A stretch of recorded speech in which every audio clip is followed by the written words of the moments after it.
मैं कहूंगा नेताजी सुभाष चंद्र बोस, आप 2 बार बोलेंगे अमर रहे अमर रहे। नेताजी सुभाष चंद्र बोस, नेताजी सुभाष चंद्र बोस, नेताजी सुभाष चंद्र बोस। मंत्री परिषद के मेरे सहयोगी श्रीमान महेश शर्मा जी, आजाद हिंद फौज के सदस्य और देश के वीर सपूत, और हम सब के बीच श्रीमान लालटी राम जी, सुभाष बाबू के भतीजे भाई चंद्र कुमार बोस जी, ब्रिगेडियर आर.एस. चिकारा जी, और यहां उपस्थित सुरक्षा बलों के, सेना के सभी पूर्व अफसर, अन्य महानुभाव, भाई और बहनों, आज 21 अक्टूबर के ऐतिहासिक दिन लाल किले पर ध्वजारोहण का यह अवसर, आप कल्पना कर सकते हैं कि मैं कितना अपने आप को सौभाग्य मानता हूं।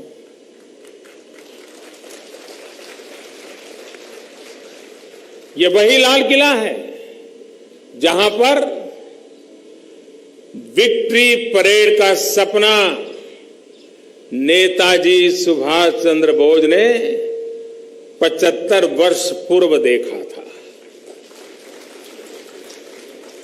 आजाद हिंद सरकार के पहले प्रधानमंत्री के रूप में शपथ लेते हुए नेताजी ने ऐलान किया था कि इसी लाल किले पर एक दिन पूरी शान से तिरंगा लहराया जाएगा।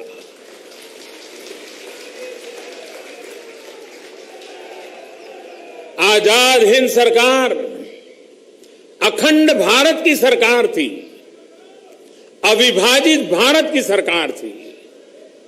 मैं देशवासियों को आजाद हिंद सरकार के 75 वर्ष होने पर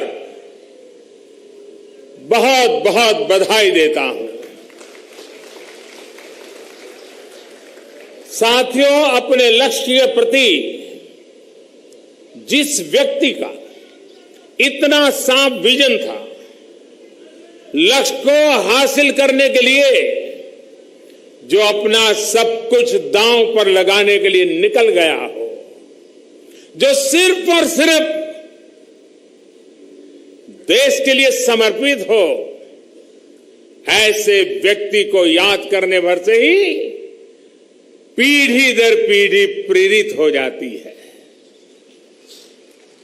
आज मैं नमन करता हूं उन माता पिता को जिन्होंने नेताजी जैसा सपूत इस देश को दिया,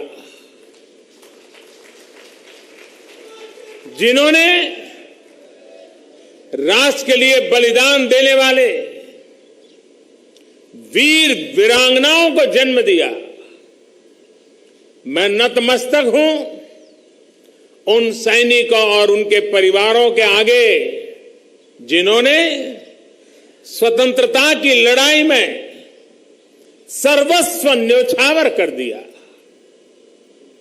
मैं पूरे विश्व में फैले उन भारतवासियों को भी स्मरण करता हूं जिन्होंने नेताजी के इस मिशन को तन मन धन से सहयोग किया था और स्वतंत्र, समृद्ध, सशक्त भारत बनाने में अपना बहुमूल्य योगदान दिया था। साथियों, आजाद हिंद सरकार, यह आजाद हिंद सरकार ये सिर्फ नाम नहीं था, बल्कि नेताजी के नेतृत्व में इस सरकार द्वारा हर क्षेत्र से जुड़ी योजनाएं बनाई गई थी। इस सरकार का अपना बैंक था, अपनी मुद्रा थी, अपना डाक टिकट था, अपना गुप्तचर तंत्र था, देश के बाहर रहकर सीमित संसाधनों के साथ शक्तिशाली साम्राज्य के खिलाफ इतना व्यापक तंत्र विकसित करना सशस्त्र क्रांति अभूतपूर्व, मैं समझता हूं यह असाधारण कार्य था।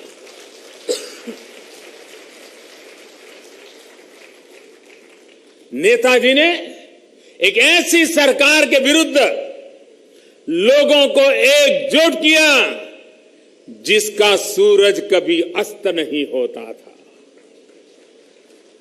दुनिया के एक बड़े हिस्से में जिसका शासन था, अगर नेताजी की खुद की लेखनी पढ़े तो हमें ज्ञात होता है कि वीरता के शीर्ष पर पहुंचने की नींव कैसे उनके बचपन में ही पड़ गई थी। वर्ष 1912 के आसपास, आज से 106 साल पहले, उन्होंने अपनी मां को जो चिट्ठी लिखी थी, वो चिट्ठी इस बात की गवाह है कि सुभाष बाबू के मन में गुलाम भारत की स्थिति को लेकर कितनी वेदना थी, कितनी बेचैनी थी, कितना दर्द था। ध्यान रखिएगा, वो उस समय सिर्फ 15-16 साल की उम्र के थे। सैकड़ों वर्षों की गुलामी ने पर्वत झुक जाया करते हैं। अक्सर दुनिया के लोग समय में चक्कर खाया करते हैं, लेकिन कुछ ऐसे होते हैं इतिहास बनाया करते हैं। यह उसी वीर इतिहास पुरुष की अनुपम अमर कहानी है जो रक्त कणों से लिखी गई, जिसकी जय हिंद निशानी है। हमने तो उसकी नई कथा आजाद फौज से जानी है। देशभक्तों के देशभक्त दूर अंदेश थे अति सशक्त।